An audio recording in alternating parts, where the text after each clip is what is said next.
Pessoal, nessa aula nós vamos conhecer a estrutura interna da CPU, quer dizer, do processador da unidade central de processamento. Dentro dessa estrutura interna, nós vamos reconhecer agora três componentes muito importantes. A UC, que é a chamada unidade de controle, a ULA, que é a unidade lógica e aritmética, e os registradores. Bem, como a gente já sabe, a CPU ela é o cérebro do computador, é o processador, é a unidade central de processamento. Mas dentro dessa CPU, qual é a função da UC, da unidade de controle?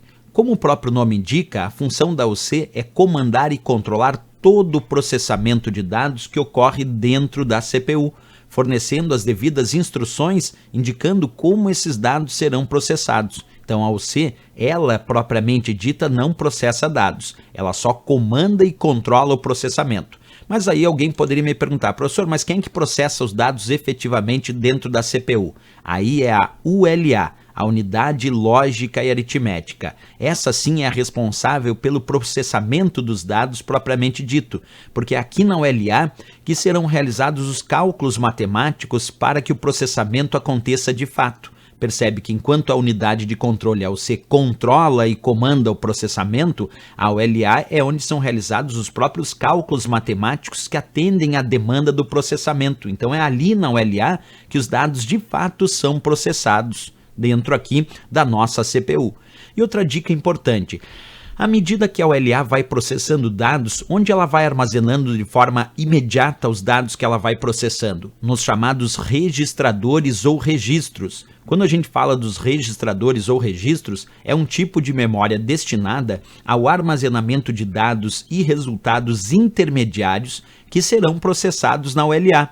Portanto, à medida que a ULA vai processando os dados, ela vai armazenando esses dados que foram processados nos registradores de forma imediata. Só depois isso atinge outras memórias. Ou também, à medida que a ULA vai precisando de dados para processar, ela busca esses dados para processar de forma imediata também nos registradores.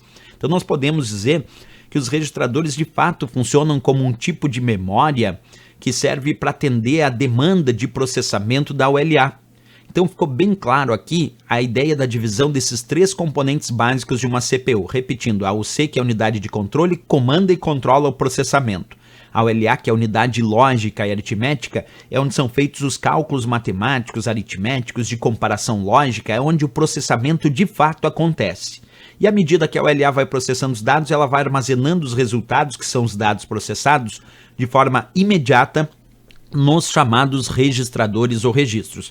E ela também pode buscar dados para processar nesses registradores ou registros. Lembrando a todos vocês que só depois disso é que os dados vão atingir outras memórias e outros componentes desse computador. Então tá aí a nossa estrutura básica. Vamos lá então agora, pessoal, para resolver uma questão sobre esse assunto. Acompanha comigo. Diz assim: a ULA e os registradores são parte integrante dos microprocessadores da família x86. Perfeito, da família de computadores de uso pessoal que a gente conhece, na grande maioria, né? A sigla ULA tem como significado técnico. E aí, pessoal, o que significa ULA? Como a gente acabou de aprender, unidade lógica e aritmética. Por isso que a resposta dessa questão tem que ser a letra B de Brasil, unidade lógica e aritmética. Lembrando que se a prova perguntar um dia sobre a UC, o C daí significa unidade de controle. ULA, unidade lógica e aritmética, onde os dados são de fato processados dentro da CPU. Então, B de Brasil, a resposta correta.